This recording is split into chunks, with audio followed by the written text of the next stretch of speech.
Ladies and gentlemen, thank you for standing by, and welcome to the Lilly Q2 2025 earnings conference call. At this time, all participants are on a listen-only mode. Later, we will be conducting a question-and-answer session, and instructions will be given at that time. Should you request assistance during the call, please press star, then zero, and an operator will assist you offline. I would now like to turn the conference over to your host, Mike Czapar, Senior Vice President of Investor Relations. Please go ahead. Good morning. Thank you for joining us for Eli Lilly and Company's Q2 2025 earnings call. I'm Mike Czapar, Senior Vice President of Investor Relations. Joining me on today's call are Dave Ricks, Lilly's Chair and CEO, Lucas Montarce, Chief Financial Officer, Dr. Dan Skoronski, Chief Scientific Officer and President of Lilly Immunology, Anne White, President of Lilly Neuroscience, Ilya Yuffa, President of Lilly USA and Global Customer Capabilities, Jake Van Naarden, President of Lilly Oncology, Patrick Janssen, President of Lilly International, and Ken Custer, newly appointed President of Lilly Cardiometabolic Health. We're also joined by Mark Heeman, Susan Hedgeland, and Wai Wong of the Investor Relations team. During this call, we anticipate making projections and forward-looking statements based on our current expectations. Our actual results may differ materially due to several factors, including those listed on slide 4. Additional information concerning factors that could cause actual results to differ materially is contained in our latest Form 10-K and subsequent filings with the SEC. The information we provide about our products and pipeline is for the benefit of the investment community. It is not intended to be promotional and is not sufficient for prescribing decisions. As we transition to our prepared remarks, please note our commentary will focus on our non-GAAP financial measures. Now, I'll turn the call over to Dave. Thanks, Mike. Q2 was a strong quarter. We delivered robust revenue growth, shared top-line clinical data from multiple phase 3 programs, and invested in several initiatives that will support our future growth. Today, we shared positive top-line data from the ATTAIN-1 orforglipron trial in people with obesity.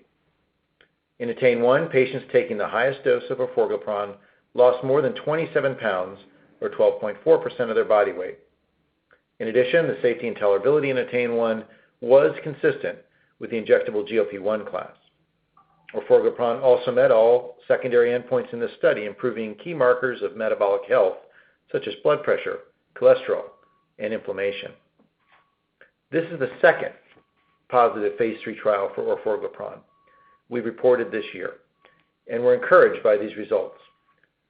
Our goal from the beginning was to create a medicine that has a clinical profile consistent with approved GLP-1s while offering the convenience of a once-daily pill and the production flexibility of small molecule chemistry to meet global demand. We believe this medicine has the potential to make a significant impact on human health, and we will now work with urgency to submit orforglipron around the world to meet the global challenge of obesity. On slide 6, we list key Q2 financial metrics and highlight progress related to our strategic deliverables. Revenue grew 38% compared to Q2 2024, driven by our key products. These include Ebglyss, Jaypirca, Kisunla, Mounjaro, Omvoh, Verzenio, and Zepbound.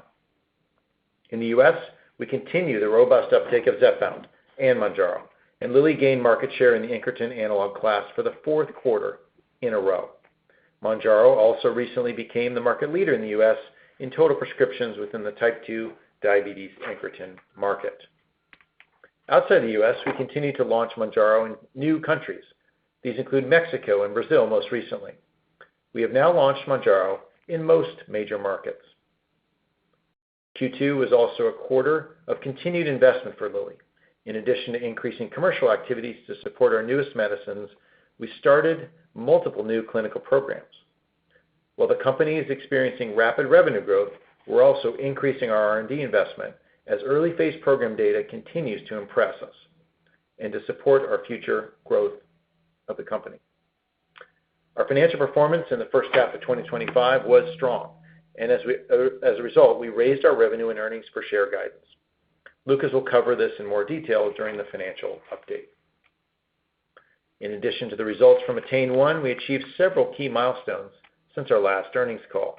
These include the U.S. FDA approval of a new dosing schedule for Kisunla, a positive European CHMP opinion for Kisunla, announced positive results in the SURPASS CVOT phase 3 trial for tirzepatide in people with type 2 diabetes and heart disease. We announced positive results in the Bruin CLL-314 phase 3 trial of pirtobrutinib in CLL and SLL, and we launched the 2 highest doses of Zepbound in vials in the United States. We announced and closed the acquisition of SiteOne Therapeutics, which expands Lilly's pain portfolio and adds a clinical stage non-opioid pain program to our mix. And Verve Therapeutics, which adds new genetic medicines for cardiovascular disease with potential to only be administered once in a person's lifetime. We made progress in Q2 and throughout the first half of 2025 to bring new manufacturing capacity online. We produced more than 1.6 times the amount of saleable incretin doses during the first half of 2025 when compared to the first half of 2024. This includes a significant step up in capacity from our recently constructed facility in Research Triangle Park, North Carolina. We will continue to bring more capacity online in the second half of 2025 and expect our production capabilities to increase further. We also plan to announce the location of 2 of our new U.S. manufacturing facilities later this quarter. During the quarter, we distributed $1.3 billion in dividends and executed approximately $700 million in share repurchases. Before I turn the call over to Lucas, I'd like to offer some perspective on the drug pricing reform discussion that's going on. While we support the administration's position that medical research costs need to be shared more equitably across developed countries, it's also true that the U.S. pharmaceutical market has significant defects, which shift costs to consumers and increase red tape. These problems also require urgent reform and make apples-to-apples comparisons of ex-factory pricing inaccurate and misleading. At Lilly, we've already implemented several initiatives which directly lower patient costs for our most commonly used medicines. We operate a direct-to-consumer model at scale through Lilly Direct, which provides more affordable access to Lilly medicines. This includes our leading weight loss medication Zepbound at a discount of more than 50% off the list price. We also led in resolving insulin pricing issues in our country by reducing list prices by 70% and ensuring broad access to $35 monthly patient costs, including for Medicare. Negotiated prices in Europe come with broad access, low patient copays, and without administrative hurdles like prior authorizations. There are also no intermediaries that distort prices, and hospitals do not seek profit by selling medicines and marking them up. If we import foreign price controls and insert them into a U.S. system that isn't built to function for patients, we risk embracing the worst of 2 worlds: the low productivity and output of Europe's biopharma sector with the high out-of-pocket and distorted prices of the U.S. insurance market. Both today's patients and the future of new cures and treatments will suffer, along with the United States' competitiveness. Of course, we will engage and are committed to working constructively with the administration to find solutions that both benefit patients while preserving the hope for tomorrow's cures and the scientific base that has made America the envy of all in global pharmaceutical innovation. Now I'll turn the call over to Lucas to review our Q2 results. Thanks, Dave. As shown on slide 7, Q2 was another strong quarter of financial performance. Revenue grew 38% compared to Q2 2024, driven by our key products. Gross margin as a percentage of revenue was 85% in Q2, an increase of 3 percentage points versus the same quarter last year. The increase in gross margin was primarily driven by improved cost of production and favorable product mix, which were partially offset by lower realized prices. Marketing, selling, and administrative expenses increased by 30% as we continue to increase investment to support our newest launches across therapeutic areas and geographies. R&D expenses increased 23%, driven by higher expenses for late-stage assets and additional investment in early-stage research. Our non-GAAP performance margin, which we define as gross margin less R&D, marketing, selling, and administrative expenses as a percentage of revenue, was 45.9%. Performance margin increased by more than 6 percentage points from Q2 2024, driven by revenue growth. Our Q2 effective tax rate was 16.5%, consistent with Q2 2024. At the bottom line, earnings per share increased 61% to $6.31, including a negative impact of 14 cents from acquired IPR&D charges. This compares to $3.92 in Q2 2024, which also include 14 cents of acquired IPR&D charges. On slide 8, we quantify the effect of price, rate, and volume on revenue growth. U.S. revenue increased 38% in Q2, driven by strong volume growth of Zepbound and Mounjaro, partially offset by an 8% decline in price. In Europe, revenue grew 77% in constant currency, reflecting the strong uptake of Mounjaro. Japan revenue grew 7% in constant currency, driven by Mounjaro and Ebglyss. In China, revenue increased 19% in constant currency, driven by volume growth of Mounjaro. Revenue in the rest of the world decreased by 1% in constant currency, driven primarily by stocking in the base period related to Mounjaro launches in new markets. This impact was largely offset by volume growth of Mounjaro and Verzenio this year. Slide 9 provides an update of the performance of our key products. Beginning with immunology, Ebglyss continues to perform well in atopic dermatitis. New patient starts and revenue trends are strong, and total prescriptions have nearly doubled since Q1. We also made progress securing access, and Ebglyss is now covered by all 3 of the largest pharmacy benefit managers that represent 90% of people with commercial insurance. For Omvoh, we are 1 full quarter into the launch in Crohn's disease and are making progress in a competitive market. The new citrate-free formulation is available in most major markets, and we are seeing positive trends in new patient starts in the U.S., Germany, Japan, and other international markets. Moving to oncology, physician feedback on Jaypirca continued to be very positive. While still only approved in later lines of CLL and MCL, we have seen a strong uptake within the label population and encouraging trends regarding time on therapy. We continue to generate additional data in phase 3 trials that we believe will support an expanded label and use in early settings. We recently announced positive results of BRUIN 314 in CLL and SLL is another positive step toward those goals. Verzenio global sales grew 12% in Q2, driven by volume growth. Verzenio continued to be the NBRX and TRX market leader in the U.S. and a standard of care in high-risk early breast cancer. U.S. prescriptions grew by 4% in Q2 compared to Q2 2024, and international volume grew by 18%. Within neuroscience, Kisunla is continuing a steady launch trajectory, and we are making significant progress in driving healthcare system readiness and adoption. In the U.S., we are seeing strong diagnostic growth driven by PET and the acceleration of blood biomarker tests. This momentum is leading to more people being diagnosed and accessing treatment.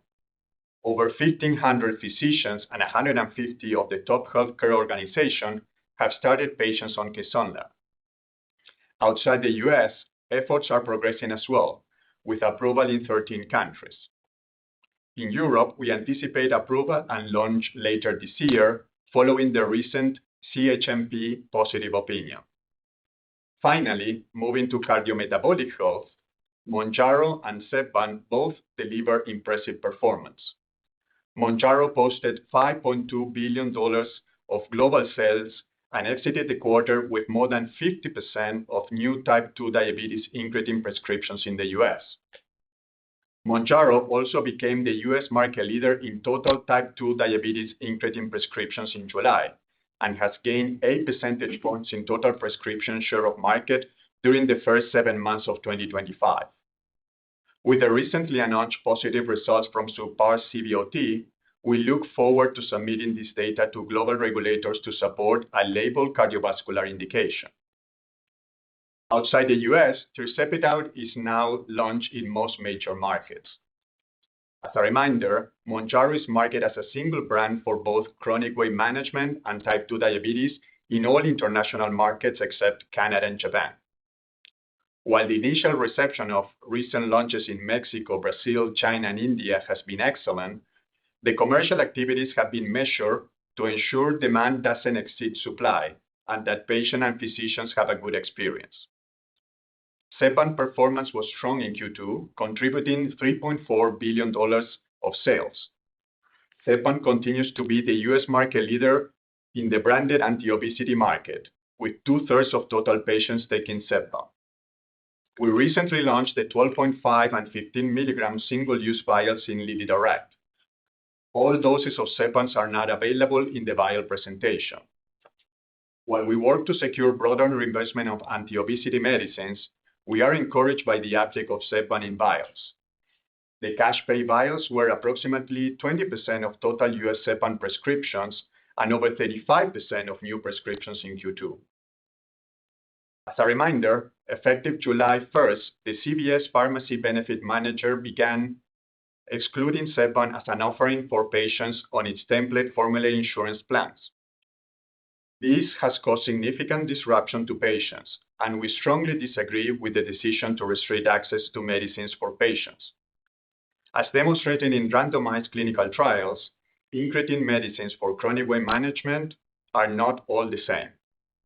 While it's still early, we have seen this decision negatively impact Zepbound prescriptions during July and expect it to be a headwind to the rate of volume growth in Q3. We remain confident in the long-term growth outlook for Zepbound as the most widely used incretin therapy in the branded anti-obesity market. On slide 10, we provide a view on the U.S. incretin analog market, which include prescription for both type 2 diabetes and chronic weight management. Q2 was another quarter of steady market growth as total prescription grew by 41% compared to Q2 2024. Lilly performance was again strong, with share of market reaching above 57%, an increase of 3.8 percentage points compared to Q1 2025. While market growth continued to be robust, overall penetration into the addressable population is still low, and we believe significantly more patients can benefit from incretin therapy. On slide 11, we provide an update on capital allocation. Moving to slide 12 is our updated expectation for our 2025 financial performance. We are encouraged by the underlying performance we saw across the business in the first half of the year. We are increasing the bottom and the top end of the revenue range, as well as our expectation for performance margins and earnings per share. We now anticipate our revenue will be between $60 and $62 billion. This range reflects the strong performance and a tailwind from foreign exchange rates. We will continue to invest to support our newest launches and to develop new medicines. Given our updated expectations for revenue growth, we now expect non-GAAP performance margin to be between 43% and 45.5% as a percentage of revenue. The potential effect of tariffs remains dynamic, and we will continue to update our estimate as the situation changes. We expect the 2025 impact of currently announced tariffs to be modest, and this has been factored into our 2025 guidance range.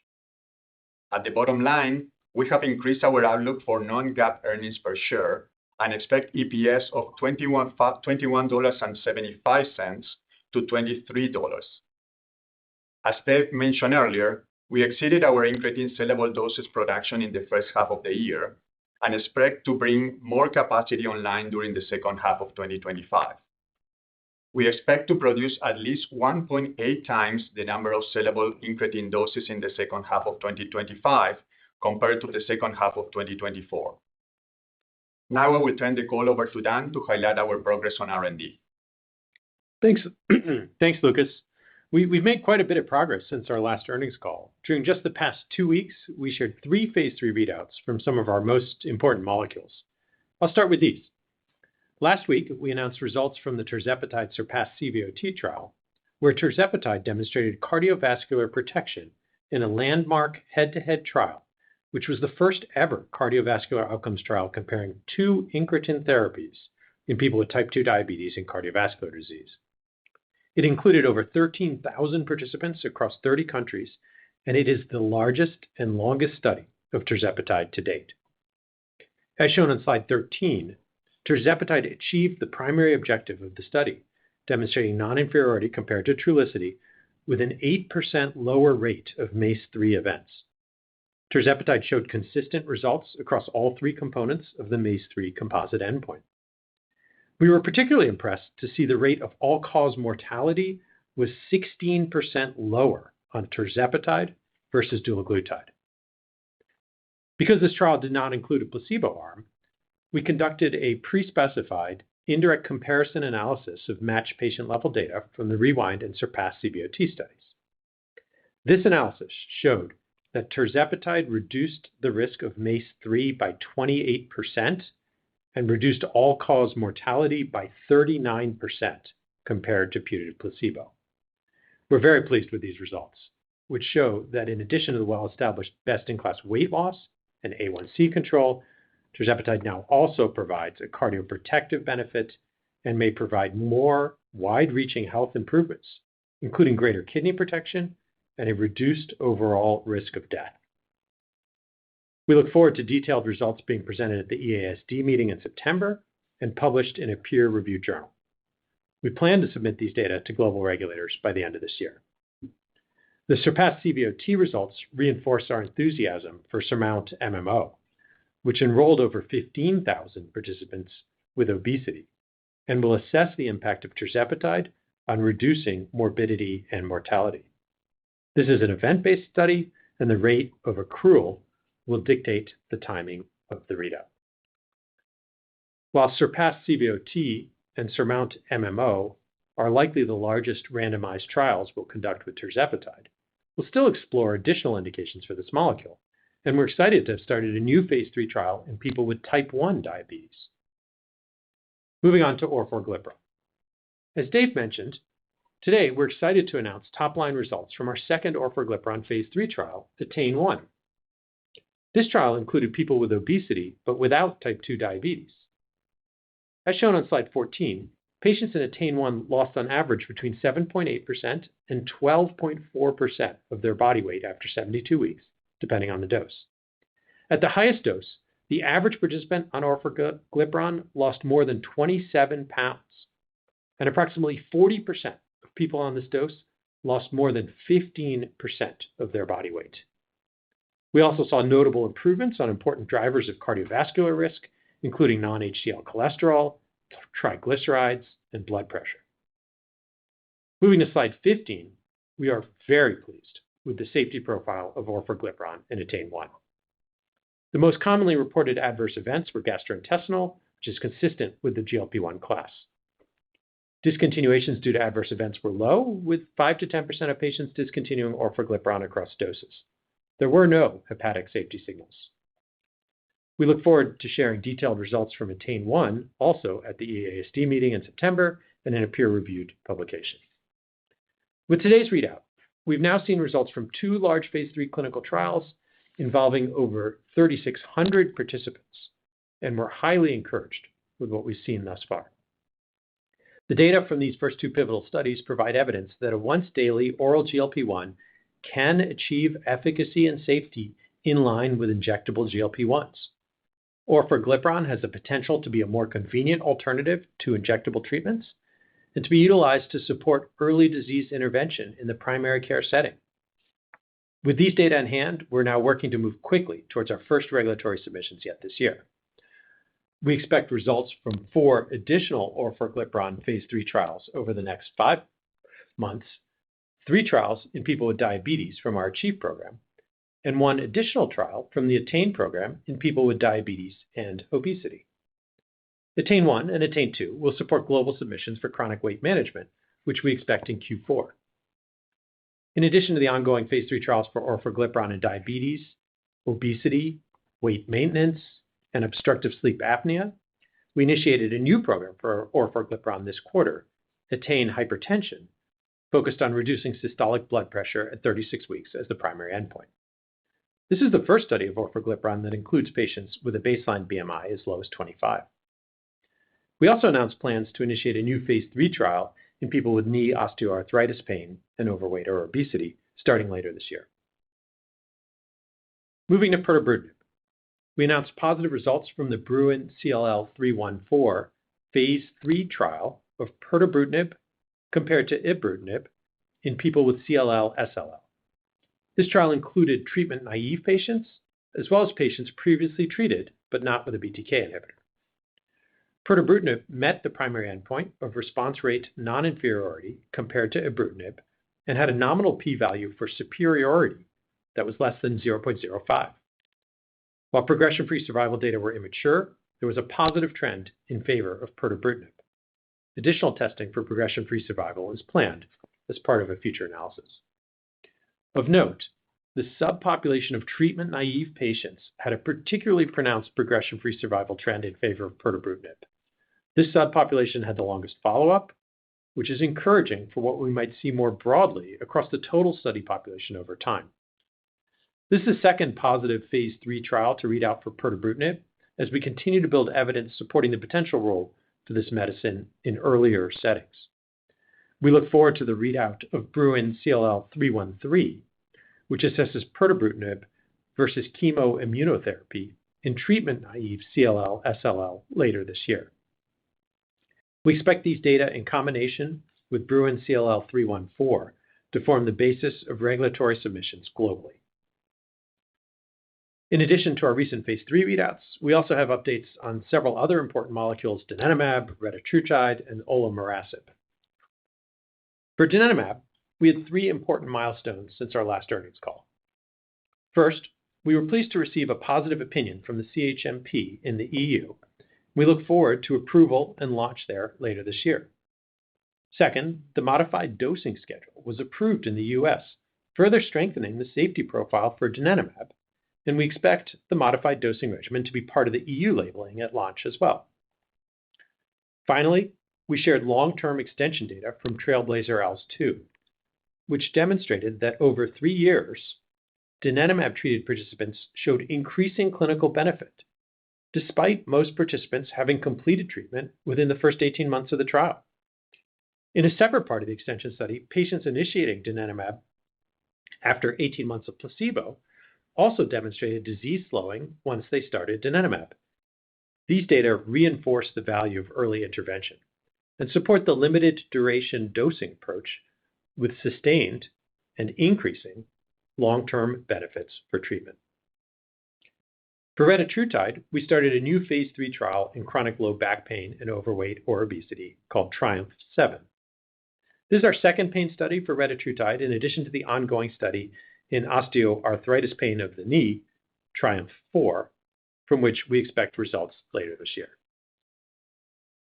We are excited to announce plans to initiate a phase 3 study in high-risk metabolic dysfunction-associated steatotic liver disease, or MASLD, later this year.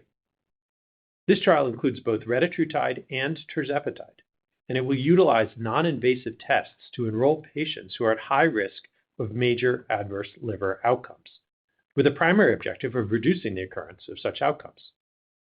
This novel trial design more closely mirrors how physicians diagnose this disease in clinical practice and will enable simultaneous development of both medicines, each compared to placebo.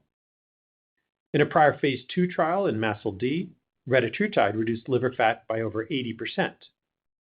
And in a phase 2 trial in MASH, tirzepatide led to over half of patients meeting criteria for resolution of MASH without worsening of fibrosis. We believe each of these medicines has the potential to make a profound impact on this disease, and we look forward to initiating the study later this year. Moving to olomorasib, we started a phase 3 trial in unresected adjuvant lung cancer. This marks the 4th indication we are simultaneously pursuing for olomorasib in KRAS G12C mutant lung cancer as part of the SunRay-1 and SunRay-2 programs.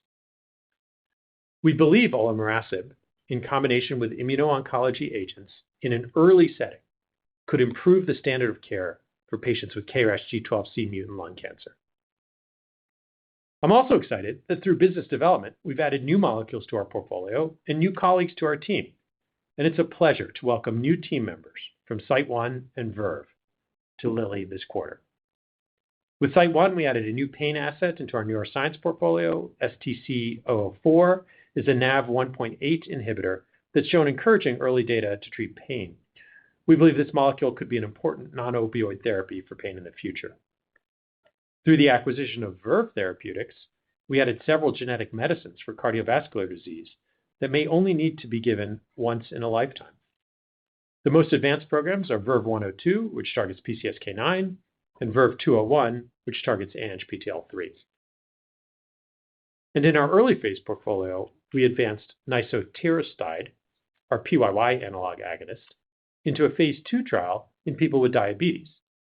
And we initiated phase 1 clinical trials for glucose sensing insulin, a PTK7 antibody drug conjugate in oncology, and a next generation triple agonist in cardiometabolic health. We also discontinued 2 phase 2 programs, KB1.3 antagonists for psoriasis and mazisotine for pain, and 2 phase 1 programs, itaconate mimetic in immunology and SCAPT siRNA in MASH. It was a productive period since our last earnings call, and we still have an ambitious R&D agenda for the last 5 months of 2025. I'll now turn the call back to Dave for some closing remarks. Thanks, Dan. We're really pleased with all the progress in Q2 across our strategic agenda. We've had another quarter of strong financial results. We continued the build-out of our manufacturing footprint and advanced our pipeline, as Dan just highlighted, with external and internal R&D projects. We have good momentum as we enter the second half of 2025, and we're focused on execution with our currently marketed products, and we're investing in the next wave of medicines that we expect will drive growth in the near and more distant future. So now let me turn the call over to Mike to moderate a Q&A session. Thanks, Dave. We would like to take questions from as many callers as possible. So consistent with prior quarters, we will respond to 1 question per caller, and we'll end the call promptly at 9:30. Please provide the instructions for the Q&A session, and then we are ready for the first caller. Certainly. At this time, we will be conducting a question and answer session. If you have any questions, please press star 1 on your phone at this time. We ask that participants limit themselves to 1 question on today's call. If you do have a follow-up question, please rejoin the queue by pressing star 1 at any time. We also ask that while posing your question, you please pick up your handset if listening on speakerphone to provide optimum sound quality. Please hold while we poll for questions. And the first question today is coming from Chris Schott from JP Morgan. Chris, your line is live. Great. Thanks so much for the question. Just wanted to kick off with orforglipron. There's obviously a bit of a debate out there this morning on the weight loss profile you're showing for the product, which clearly looks efficacious, but maybe a touch below Wegovy. Can you just help put the data into context and just in general, your thinking of where orfo fits into the treatment landscape versus Zepbound and Wegovy now that you have these results in hand? Thanks so much. Great. Thanks, Chris. We'll go to Ken to answer the question about the orforglipron profile. Yeah, thanks, Chris, for the question about orforglipron. We're really pleased with the data we've disclosed this morning. Really, the idea that you can get 27 pounds of weight loss from a single pill and also get really encouraging effects on other important biomarkers, things like blood pressure, lipids, inflammatory biomarkers, and fasting glucose. Those are a lot of the things that HCPs are really managing when they think about preventative care. Now you're getting that all from a single oral pill that we can manufacture at scale. We also know that simplicity matters in this space, and the instructions for use here are going to be pretty simple. Take it once a day without regard to food and water. Of course, the data we're sharing today are in patients with overweight and obesity, but we are evaluating orforglipron in a lot of other settings. That includes other disease areas like diabetes and obstructive sleep apnea and OA knee pain. But we're also evaluating it in other contexts for the treatment of obesity. Right now, we have the Attain and Maintain study ongoing, which is also testing orforglipron as a potential maintenance therapy for patients who have lost weight on drugs like Zepbound to see whether they can keep that weight off. So we really see a wide-ranging opportunity for orforglipron and couldn't be more pleased with the totality of the profile we disclosed this morning. Excellent. Thanks, Chris. Next question, please. The next question will be from Seamus Fernandez from Guggenheim. Seamus, your line is live. Oh, great. Thanks so much for the question. Mine's actually on pricing and the pricing environment going forward. I was just hoping, Dave, you could discuss a little bit more your views on the path for price with orforglipron and the growing number of assets coming to market, I think that's been probably the number one overhang, especially as it relates to the continued availability of compounding. So, just trying to get a better understanding of where you see price going, and maybe if you can provide some thoughts on compounding in that context and how you maintain tirzepatide compounding off market when it's being ignored with semaglutide. Thanks so much. Okay. Thanks, Seamus. Dave, we'll go to you to talk about the broader pricing environment and potentially weaving in some compounding commentary. Okay. Yeah, thanks, Seamus. As it relates to compounding, let me just deal with that first. We've always been concerned about this because of the patient safety risks that exist. And, every day we get calls from patients concerned that they are getting ill on a medicine they think is ours and it's not. This, of course, was allowed during drug shortage. There's no drug shortage. And we really think that regulators and law enforcement officers in the U.S. need to step up their game to really eliminate this. That's why we have an FDA and a structured regulatory process in the U.S. And so, we want to see that end, mostly because people are being harmed. We see robust growth in the marketplace in the U.S., 42% total incretin growth over last year, good sequential growth.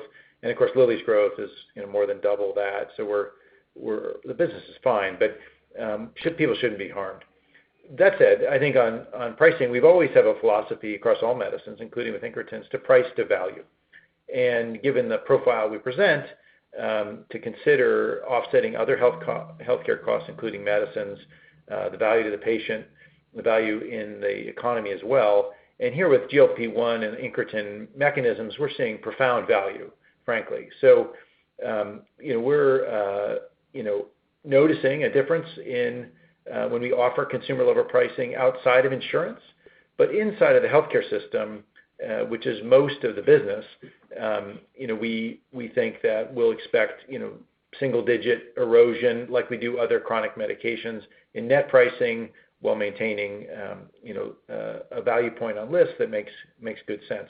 That's not considering any new policy environment, but that's our philosophy going forward. So as we have a suite of products with perhaps more value in patients with more complicated obesity, or those that maybe have less complicated obesity, but medicines like orforglipron that could reach the masses, of course, we'll consider those factors in price setting at the list level, and then the net will find its level in negotiations.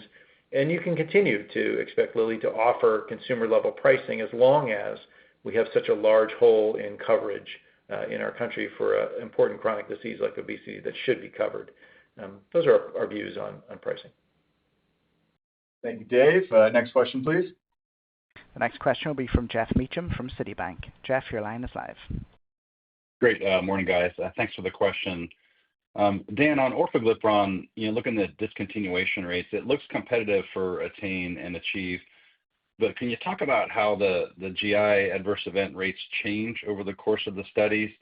And were there common features among those with the highest adverse event rates? Obviously, thinking how this could play out from a commercial context. Thank you.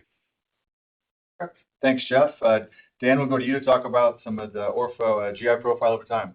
Yeah, thanks, Jeff. No surprises in there. The GI profile was as expected for a GLP-1 agonist, which is to say that most of the side effects occur early in the disease, early in the treatment course or with dose escalations, and then they go down over time.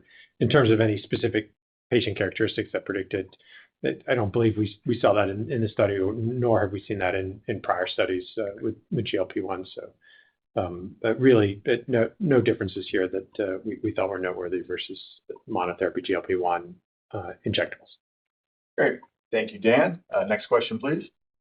The next question will be from Tim Anderson from Bank of America. Tim, your line is live. Thank you. I wanted to ask, it's kind of a compounding question in a way, I guess.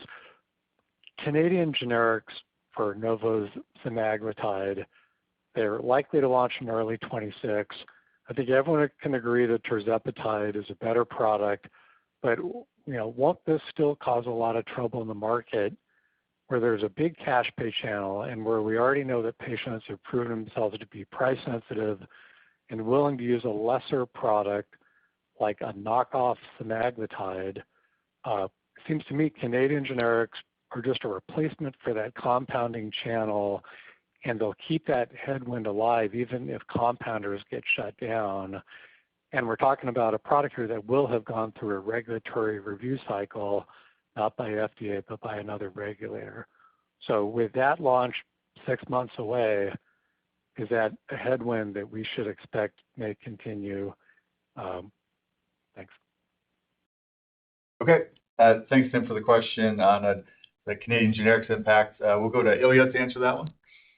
Yeah, thanks for the question. Maybe I'll touch on what we're currently seeing in the U.S. market. And if you assume looking at the self-pay market, that what we're seeing in vial performance and overall market is continuing to grow at rapid pace. We're seeing that our offering with the vial, with Zepbound, and the profile that we have with Zepbound is meeting a need for patients, even in the context of noise, whether you have compounded or sema in the market. You take a look at just the growth that we've seen in Q2. We've generated over 1 million TRX in vial in Q2. And we recently launched last week the highest doses of vial available for Zepbound. And we're continuing to see health in that market. Roughly 20% of all of our TRX is coming from the cash pay market. We continue to see strength overall, both in self-pay and in covered. We're seeing around 65% share of market in new therapy starts for Zepbound overall. So we see health in the market and where Zepbound provides a greater value. Great. Thanks, Ilya. We'll go to the next question, please. The next question will be from Dave Risinger from Leerink Partners. Dave, your line is live. Yes, thanks very much. So I was hoping to better understand the evolution of U.S. employer coverage for anti-obesity medicines and the prospects. So my understanding is that coverage has been pretty flat on a net basis over the last 18 months, let's say since January of 24, meaning the net covered lives has been flattish. If you can confirm that that's correct. And then can you talk about the outlook for the net change in U.S. employer coverage for anti-obesity medicines over the next 6 months or so for January of 26? Thanks very much. Great. Thanks, Dave, for the question. We'll go to Ilya to talk about the progress in the Zepbound employer coverage opt-in. Sure. Thanks for the question, Dave. As we take a look at employer coverage, it's important for us to grow coverage over time. What we've seen in different offerings across the different plans, some are more complex than others, and we've seen an increase overall, but it has been steady around 50 to 55% employer opt-in coverage. At the same time, we are seeing new benefit designs, like, for instance, Evernorth's a cap on out-of-pocket for employees that make the prior authorization more simplified, and that may grow employer opt-ins over time. That's something that we're working through. Our outlook is that as evidence grows and we find new ways and also different plan designs are available to different employers, that will continue to increase. Great. Thank you, Ilya. We'll go to the next question, please. The next question will be from Terence Flynn from Morgan Stanley. Terence, your line is live. Great. Thanks for taking the questions. Congrats on all the progress. Just wondering on orforglipron, in light of the ATTAIN-1 data, if you can just frame expectations for us, Dan, for the upcoming ATTAIN-2 phase 3 data, and then any early insights into the potential CMMI obesity Medicare Medicaid pilot that I think we saw some press reports about. Thank you. Okay. For that, we'll go to Ken to answer the question on expectations for ATTAIN-2. Yeah, thanks, Terence, for the question on ATTAIN-2. We're very pleased with what we disclosed this morning in ATTAIN-1, which is our first phase 3 study in obesity without diabetes. And of course, we had a great result with ACHIEVE-1 in patients with diabetes. So as we look ahead to ATTAIN-2, we expect similarly encouraging results. The exciting thing about ATTAIN-2 is that'll be our third phase 3 study, and it sets us up to submit in obesity by the end of this year. So really no change in expectations here. The team's full speed ahead, preparing for submission by year-end and a potential approval next year. Great. And if you want to hop back in the queue, Terrence, we'll see if there's time for your second one. Next question, please. The next question will be from Courtney Breen from Bernstein. Courtney, your line is live. Okay, thanks so much for taking the question today. Just coming back to another question on orpho, as we looked at kind of comparing the data between ATTAIN-1 and ACHIEVE-1, we do see that kind of nausea, vomiting, constipation all appear a bit higher in this ACHIEVE-1 study. Can you talk a little bit about the differences in those data points that we're seeing between those two studies and what that might mean for adherence in the real world? Thank you. Okay, Courtney, thanks for the question on comparing ACHIEVE versus ATTAIN. I think, Dan, maybe a couple quick comments. Yeah, sure. Thanks, Courtney. I think the side effect profile in both of these trials was consistent with past experience for GLP-1 monotherapy in these populations, which are different. As you're pointing out, the side effect profiles can be different in people with type 2 diabetes versus people without type 2 diabetes and with obesity. So I think we feel quite confident overall about the profile here. Of course, I think I'd just emphasize once again, this is a GLP-1 monotherapy. We know that dual agonism with GLP-1 and GIP-1 can offer superior results. We have that as an injectable as tirzepatide. But I think actually this is as good as it gets for GLP-1 monotherapy here in a once-a-day small molecule oral. So we're pretty excited with the profile. Great. Thanks, Dan. Next question, please. The next question will be from Mohit Bansal from Wells Fargo. Mohit, your line is live. Great. Thank you very much for taking my question. Dan, if you could comment on the gender split in the orforglipron study, if there was any difference versus any other trials for GLP-1 that you would want to highlight here? Thank you. Sure. Thanks, Mohit, for the detailed question. We'll go to Ken to talk about the gender split. If there's anything to flag? Yeah, thanks, Mohit. Gender split for baseline population in ATTAIN-1 was about 64% across the board, well balanced across, or 64% female across all arms, balanced, nothing really to remark on here.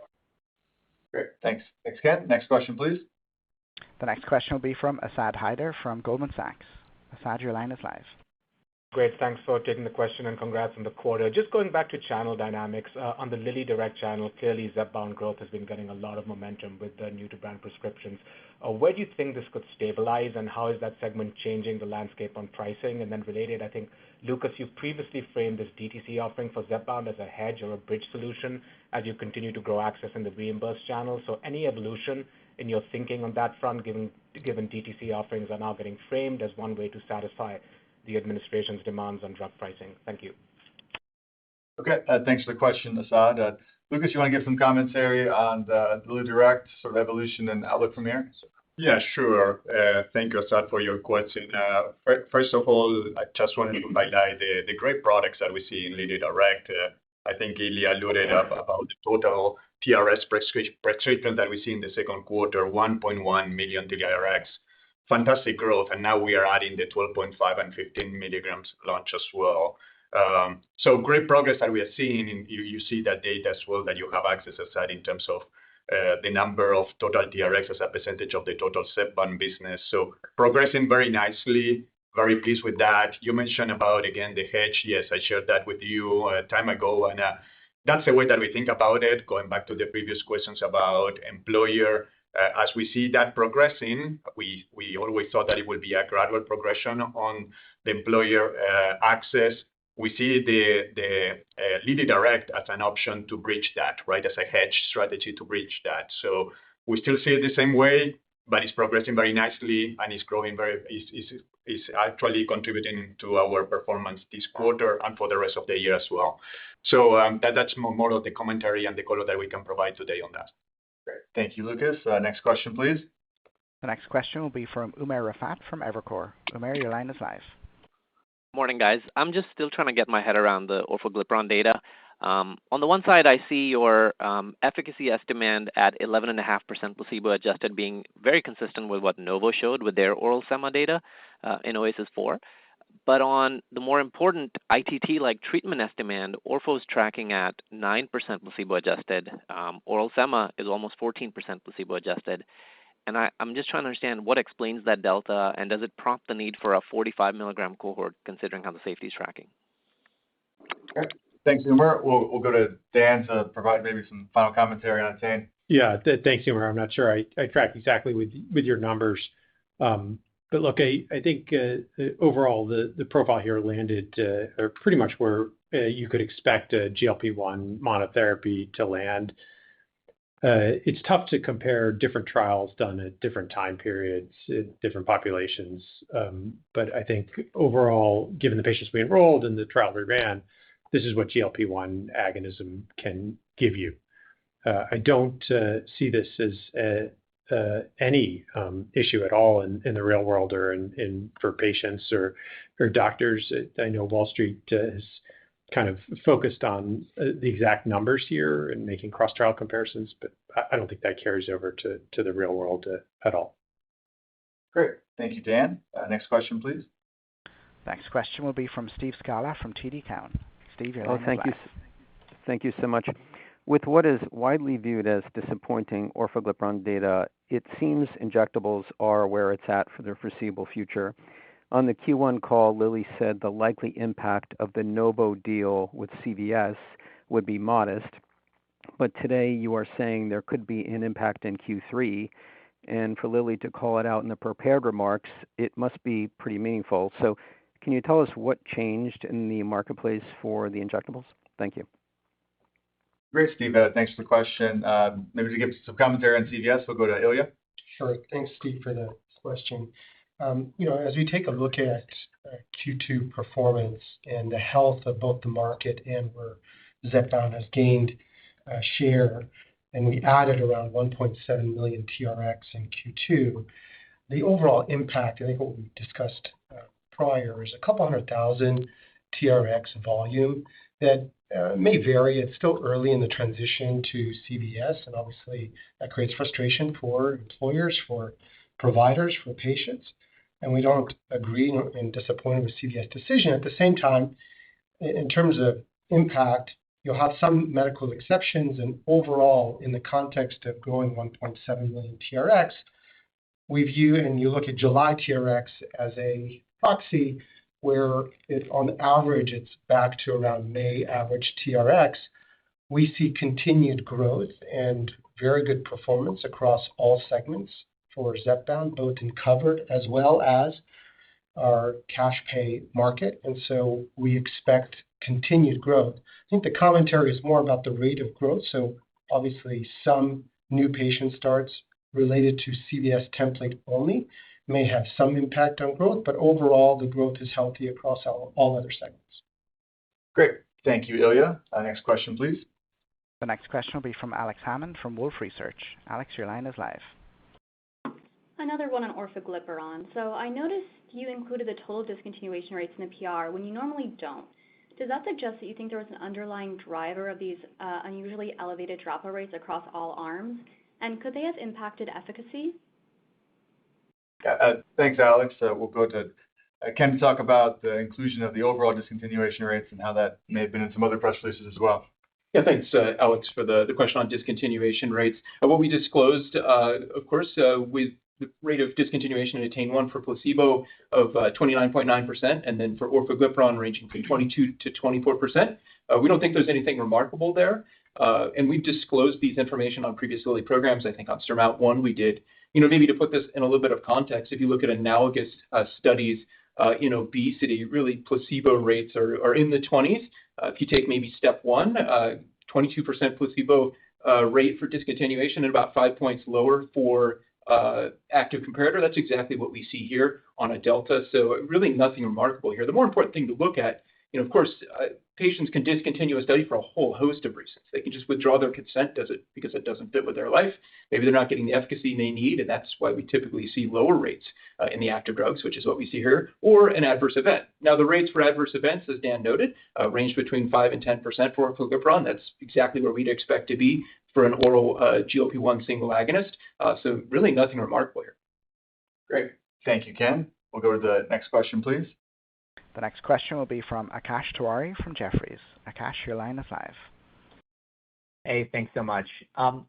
What's Lilly's appetite to committing to launching new products at net parity pricing between the U.S. and Europe, given a significant amount of your newly launched products in Europe are actually not getting reimbursed anyway? And more broadly, it sounds like we're in an impasse between the administration and the industry. What's your confidence we'd be able to get kind of a bespoke solution with the administration absent new legislation? Thank you. Great. Thank you, Akash. We'll go to Dave to talk on the engagement with the administration and kind of new product launch strategy. Sure. Yeah. I mean, just on the discrete question you're asking, I think we believe long-term we should rebalance pricing between U.S. and Europe in terms of who's bearing the cost for really the amortized R&D and the risk we took. That's a rational thing. And it's, in my career, gotten more and more out of whack. So I think here the president's right to call that out. The question is really how. And as you know, the European governments don't exactly, they're not signing up to pay more for drugs. So we need trade tools to rebalance that equation. We've been very clear on that advocacy with both European and U.S. governments. And in the U.S., we need to deflate the gross to net bubble because there's this huge artificial thing that needs to get deflated. The problem with doing that suddenly is all those cash flows into hospitals and premium support for seniors in Part D, et cetera. You can't collapse it all at once. It'd be very difficult, I think. So the idea of new products gives it sort of a ramp, but we need these other structural changes on the U.S. side and the gross to net environment in Europe in terms of the total reimbursement setup to get there. But we'd be excited to enter that world. And actually, I'll point out in a few cases, we are narrowing the gap substantially on new products. And some of that's for the reason you point out, that some countries' reimbursement is just a tough equation.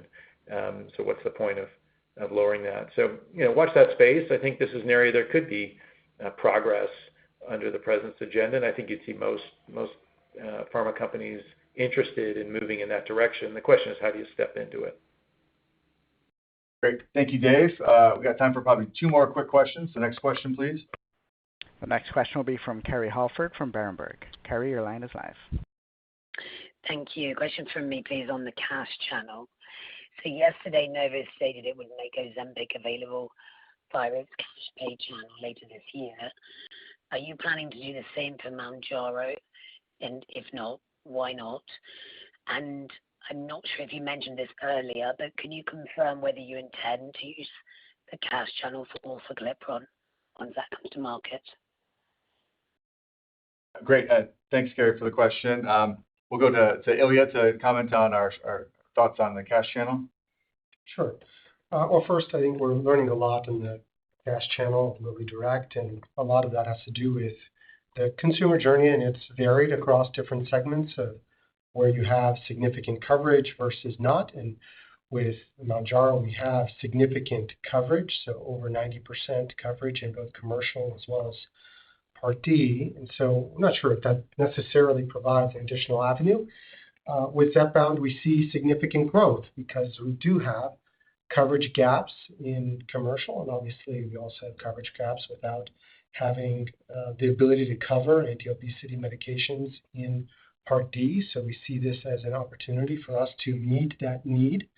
Of course, we'll evaluate other brands that we put through Lilly Direct. We have a number of avenues to come to Lilly Direct on different brands to make sure that people can access the healthcare system in a better way. And so that's something will evolve over time.